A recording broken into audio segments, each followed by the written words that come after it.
அம்மன் அருள் TV நேயர்களுக்கு அன்பான வணக்கங்கள். உங்கள் பாரம்பரிய அருள்வாக்கு ஜோதிடர் பாலசுப்ரமணியன். அடியனின் அன்பு வணக்கங்கள். என்றும் குருவழியில் குருவை நேசிப்போம், குருவை போற்றுவோம். நம்ம பார்க்க போற விஷயம் பாத்தீங்க அப்படின்னா, இந்த சனியினுடைய வக்ர பெயர்ச்சி. இப்ப நம்ம தொடர்ச்சியா நம்ம வீடியோ வரும், அதை கண்டினியூவா பாருங்க. இப்ப நம்ம பார்க்க போற விஷயம் பாத்தீங்க அப்படின்னா, சனி பகவானுடைய வக்ர பெயர்ச்சி. சனி பகவான் பாத்தீங்க அப்படின்னா, ஆயுள்காரகன், கர்மக்காரகன் சொல்லக்கூடிய அந்த சனி பகவான், அவர் பெயர்ச்சி பாத்தீங்க அப்படின்னா 3வது மாசம் 29ஆம் தேதி கும்பராசியில இருந்து மீன ராசிக்கு பெயர்ச்சியானார். இப்ப மீன ராசியிலேயே பாத்தீங்க அப்படின்னா அவர் வக்ரமாகிறார். அவர் வக்ரமாகக்கூடிய காலம் அப்படிங்கிறது பாத்தீங்க அப்படின்னா ஆனி மாசம் 29ஆம் தேதி, அதாவது 13/7/2025 அன்னைக்கு வக்ரம் ஆரம்பிச்சு, வக்ர நிவர்த்தி அப்படிங்கிறது பாத்தீங்க அப்படின்னா ஐப்பசி மாதம், அதாவது வக்ர நிவர்த்தி ஆகக்கூடிய ஒரு நாள் ஐப்பசி மாசம் 12ஆம் தேதி 28/11/2025 தான் அவர் வக்ர நிவர்த்தி ஆகிறார். அப்ப இந்த இடைப்பட்ட காலம் பாத்தீங்க அப்படின்னா கிட்டத்தட்ட ஒரு 4-4.5 மாசம் பக்கம் பாத்தீங்க அப்படின்னா அவர் வக்ரத்திலேயே இருக்காரு. ஒரு கிரகம் நார்மலா இருந்தா நமக்கு என்ன பலனை தருமோ அதே பலனை வக்ரமாகக்கூடிய கிரகம் என்ன பலனை கொடுக்கும். இந்த விஷயத்த நம்ம ஒவ்வொரு ராசிக்குமே பாத்தீங்க அப்படின்னா நம்ம விரிவா பார்க்க போறோம். இப்ப இந்த கிரகத்தினுடைய அடிப்படையில பாத்தீங்க அப்படின்னா 9 கிரகங்கள். இந்த 9 கிரகத்திலையுமே பாத்தீங்க அப்படின்னா ராகு கேது அப்படிங்கிறது நிழல் கிரகம் அப்படின்னு சொல்றோம். இதுல அசுப கிரகம் அப்படின்னு நம்ம சொல்லக்கூடியது இந்த சனி பகவானும் கூட. எல்லாருமே பாத்தீங்க அப்படின்னா இந்த ஒரு கிரகத்தை பார்த்து பயப்படக்கூடிய ஒரு கிரகம் அப்படின்னா அது சனி பகவான் தான். அவர் வக்ரம் ஆனா என்ன பலனை கொடுப்பாரு அப்படிங்கிற விஷயம் இந்த 12 ராசிக்குமே நம்ம விரிவா பார்க்கலாம். அன்பார்ந்த கடக ராசி அன்பர்களே,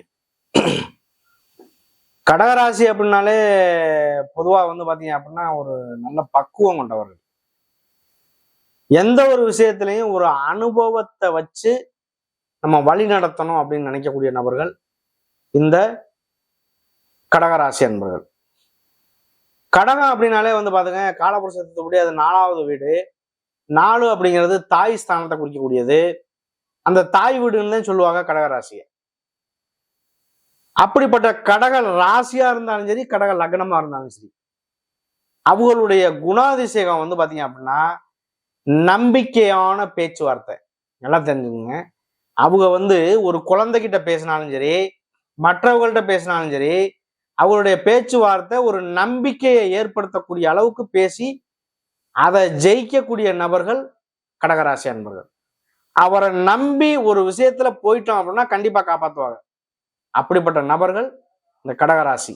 கடகராசியை பொறுத்தவரை சனி பகவான் பாத்தீங்க அப்படின்னா உங்களுடைய 7ஆம் இடமான மகர ராசிக்கும் 8ஆம் இடமான கும்பராசிக்கும் உள்ள அதிபதி சனி பகவான் 9ஆம் இடமான பாக்கியஸ்தானத்துல போய் வக்ரமாகிறார். இந்த சனியினுடைய தாக்கத்துல பாத்தீங்க அப்படின்னா உங்களுடைய ராசிக்கு அஷ்டம சனி அப்படிங்கிறது பாத்தீங்க அப்படின்னா ஓடிக்கிட்டு இருந்துச்சு. அது 3வது மாசம் வரைக்கும், 2025 3வது மாசம் வரைக்குமே. 4வது மாசம் பிறந்துச்சுங்கல்ல, அஷ்டம சனி கிடையாது. திருக்கணித பிரகாரம், வாக்கிய பிரகாரம் நான் சொல்லலை. இந்த 12 ராசிகள்லையும் நம்ம சொல்லக்கூடிய ஒரு பலன் அப்படிங்கிறது பொது பலன் மட்டுமே. இதுல இந்த பொது பலன் பாத்தீங்க அப்படின்னா ஒரு சிலருக்கு 80% கூட பொருந்தும், 50% கூட பொருந்தும். நிறைய பேர் பாத்தீங்க அப்படின்னா நமக்கு சொல்லக்கூடிய ஒரு விஷயம், நீங்க சொல்ற விஷயம் நமக்கு அப்படியே இருக்கு அப்படின்னு நிறைய சொல்றாங்க. அப்ப இதை பொறுத்தளவுக்கு இந்த கடகராசிக்கு இந்த அஷ்டம சனி காலங்கள் முடிஞ்சு, இந்த சனியினுடைய தாக்கங்கள் எல்லாமே முடிஞ்சு இன்னைக்கு ரிலீஃப் ஆயிட்டாங்க. நிறைய பேர் பாருங்க, திருமணமே ஆகாம ஒரு சிலர் பாத்தீங்க அப்படின்னா குழப்படி ஆகி வாழ்க்கையில படாத கஷ்டங்கள், இன்ப துன்பங்கள்லாம் அனுபவிச்சு, அஷ்டம சனிலாம் 50% சனியினுடைய தாக்கம் இருந்திருக்கும். அதெல்லாம் தாண்டி இன்னைக்கு பாத்தீங்க அப்படின்னா ஃப்ரீ ஆயிட்டியா, சனியினுடைய தாக்கமே கிடையாது. பொதுவா சனி பகவானை பார்த்து பயப்படாத ஒரு நபர் இருக்காங்களா யாராவது? 2.5 வருஷம் ஒரு ராசியில பயணம் செய்யக்கூடிய கிரகம். மொத்தம் 7.5 ஆண்டு சனியினுடைய தாக்கம், 7.5 சனியினுடைய தாக்கம் 7.5 ஆண்டுகள்ல. அதுலயும் வந்து வக்ரமாகுது அப்படின்னா இன்னும் கூடவே ஆகுது. அப்ப எப்படி இருக்கும்? இதுல வந்து சனியினுடைய தாக்கத்துல விரயச்சனி, ஜென்மச்சனி, பாதசனி. இந்த பாதசனி வந்து பாத்தீங்க அப்படின்னா 25% சனியினுடைய தாக்கம் இருக்கும். ஆனா இந்த ஜென்மச்சனி இப்ப ஓடிக்கிட்டு இருக்கு. ஜென்மச்சனி மீனராசிக்கு இன்னைக்கு ஜென்மச்சனி அப்படி வச்சுக்குவோம். 100% சனியினுடைய தாக்கம் இருக்கும். விரயச்சனி மேசராசிக்கு. இந்த மேசராசிக்கு எப்படி இருக்கும்? 50% சனியினுடைய தாக்கம் இருக்கும். இப்போ உங்களுடைய ராசிக்கு நீங்க ரிலீஃப் ஆயிட்டிய. அப்ப எப்படி இருக்கும்? ஆனா உங்களுக்காக 6ஆம் இடமான சத்ருஸ்தானத்துக்கும் அதே 9ஆம் இடமான பாக்கியஸ்தானத்துக்கு உள்ள அதிபதி யாரு? குரு பகவான். அவரு உங்களுடைய 12ஆம் இடத்துல வந்து பாத்தீங்க அப்படின்னா உங்களுடைய விரயஸ்தானத்துல இருந்து உங்களுடைய 4ஆம் இடத்தை பாக்குறாரு. துலாம் ராசியை பாக்குறாரு. 4 அப்படிங்கிறது வீடு, மனை, வண்டி, வாகனம், தாயை குறிக்கும். இந்த மாதிரிலாம் நம்ம வரிசையா சொல்லுவோம். அப்படி சொல்லும் பொழுது கண்டிப்பாக வந்து குரு பார்வைக்கு பலன் உண்டு. குரு இருக்கக்கூடிய இடத்த விட அது விரயஸ்தானத்துல இருந்தாலும் சரி, எந்த இடத்துல இருந்தாலும் சரி, குரு பார்வை அப்படிங்கிறது பலன் உண்டு. அந்த இடத்த வளர்க்கக்கூடிய தன்மை குரு பகவானுக்கு உண்டு. அப்ப என்ன பண்ணும்? 4ஆம் இடம் வேலை செய்யும், ஆக்டிவேஷன் ஆகும். தாயினுடைய உடல்நிலை சரியில்லை, இதுல ஒரு நல்ல மாற்றத்தை உருவாக்கும். வீடு கட்டுவீங்க, பழைய வீட்டை ஏதாவது இடிச்சு அந்த மாதிரி சரி பண்றது, வண்டி வாகனங்கள் வாங்குறது, இந்த மாதிரி ஒரு விஷயங்கள் எல்லாமே உங்களுக்கு ஒரு மாற்றத்தை கொடுக்கக்கூடிய ஒரு விஷயம். உங்களுடைய 6ஆம் இடத்தை பார்க்கறாரு. உங்களுக்கே ஒரு உள்ள பிரச்சனைகள், ஒரு நோய் நொடி, எதிரி ஒருத்தன் இருக்கான்னு வச்சுக்கோங்க, கண்டிப்பாக உங்களை எதிர்த்து ஒருத்தன் சண்டை போட்டுட்டு இருக்கேன் அப்படின்னா அவன் சால்வ் ஆயிடுவேன். எந்த பிரச்சனையும் இல்லை. உங்களுக்கு சாதகமா அவன் பயன்படுவேன். அவனை நீங்க வந்து பாத்தீங்க அப்படின்னா உங்களை ஜெயிக்கிறதுக்கு முடியாது. குருவினுடைய பார்வைக்குள்ள இருக்கையில குரு பார்க்கிற இடம், குரு பார்த்தால் கோடி நன்மை. அப்ப எந்த விஷயமா இருந்தாலும் சரி, ஒரு நோயா இருந்தாலும் சரி, ஒரு சண்டைக்காரனா இருந்தாலும் சரி, ஒரு நமக்கு நடக்கக்கூடிய சாதகமான சூழ்நிலையா இருந்தாலும் சரி, பண வரவு செலவுகள் இருந்தாலும் சரி, கடன் வாங்குறதா இருந்தாலும் சரி, லோன் வாங்குறதா இருந்தாலும் சரி, இதெல்லாமே ஒரு மாற்றம் உருவாங்க. ஐயா நான் தொழில் பண்றேன், 6ஆம் இடத்தை வேலை செய்யல, 2ஆம் இடமும் வேலை செய்யும், 10ஆம் இடமும் வேலை செய்யும், திரிகோணம் அப்படியே வேலை செய்யும். அப்ப 2 அப்படிங்கிறது வாக்குஸ்தானம், 6 அப்படிங்கிறது நோய் நொடி எதிரி கடனை குறிக்கக்கூடிய ஒரு விஷயம், 10 அப்படிங்கிறது தொழில் ஸ்தானம். அப்ப 2, 6, 10 வேலை செய்யுது அப்படின்னா தொழில் நல்லா இருக்கும், இந்த நோய் நொடி இந்த மாதிரி பிரச்சனைகள்ல சரியாவீங்க, கடன் லோன் பெறுறதுக்கான வாய்ப்பு உண்டு. லோன் கேட்டிருந்தேன், எனக்கு கிடைக்கவே இல்லை, லோனை பத்தி கண்டுக்கவே இல்லை, லோனே வரல, என்ன லோன் வந்தாத்தான் என் வாழ்க்கையில ஒரு முன்னேற்றம்னு சொல்றீங்கன்னு வச்சுக்கோங்க, கண்டிப்பா கிடைக்கும், ஒரு நல்ல மாற்றம் உண்டாகும். பணம் காசு ஒருத்தர்கிட்ட கேட்டிருக்கேன், தர்றேன்னு சொன்னாங்க, நான் தரல, ஆனா கண்டிப்பா கிடைக்கும்.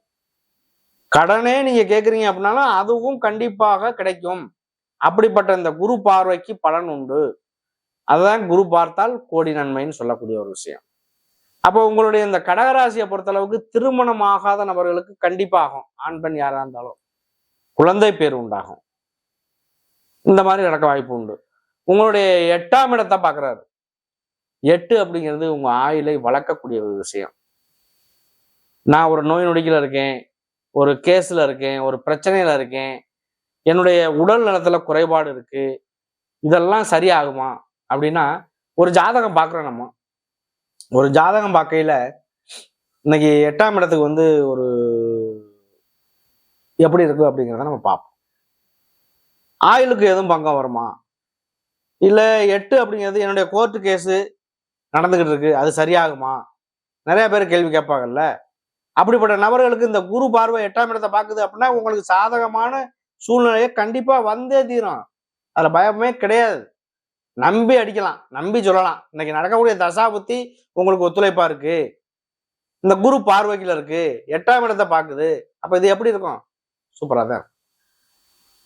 அப்ப இதை பொறுத்தளவுக்கு வந்து பாத்தீங்க அப்படின்னா இந்த கடகராசியை பொறுத்தவரை இன்னைக்கு சனி பகவான், குரு, ராகு, கேது எல்லாமே பயிற்சி ஆயிடுச்சு. உங்களுடைய 3ஆம் இடமான முயற்சி ஸ்தானத்துல இந்த கேது பகவான் 2ஆம் இடமான வாக்குஸ்தானத்துக்கு வந்திருக்காரு. அப்ப 2ல கேது இருக்கிறது அப்படிங்கிறது வந்து பாத்தீங்க அப்படின்னா குடும்பத்துல கணவன் மனைவிக்குள்ள பேச்சுவார்த்தை நடக்குது அப்படின்னா நிதானமான முறையில ஒருவர் விட்டு கொடுத்து போகக்கூடிய தன்மையை வளர்த்துக்கணும். ஏன்னா குடும்பத்தை அவர் பாத்தீங்க அப்படின்னா ஒரு குளறுபடி உண்டாக்கி விட்டுருவார். கேது கேத போல கெடுப்பார் இல்லை, ராக போல கொடுப்பார் இல்லைன்னு சொல்லி ஒரு பழமொழியே இருக்கு. ஆனா அந்த கெடுதல் நடக்குது அப்படின்னாலுமே அதுலயும் ஒரு மாற்றம் உண்டாகும்.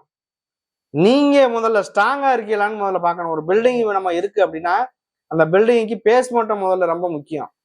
பேஸ்மெண்ட்டை ஸ்ட்ராங்கா இருந்தா தான் பில்டிங் நல்லா ஸ்ட்ராங்கா நிற்கும். அதுக்கு லக்னமோ லக்னாதிபதியோ நீங்க நல்லா இருந்தா தான் நீங்க ஸ்டெடியா இருப்பீங்க. அப்ப நீங்க ஸ்டெடியா இருக்கீங்க அப்படின்னா எத்தனை கெட்ட கிரகம் பார்த்தாலும் உங்களை ஒண்ணுமே பண்ணாது. எந்த தசாபுத்தி வந்தாலும் வந்தா பார்த்துக்குவோம் அப்படிங்கிறத அடிச்சு போயிட்டே இருப்போம்.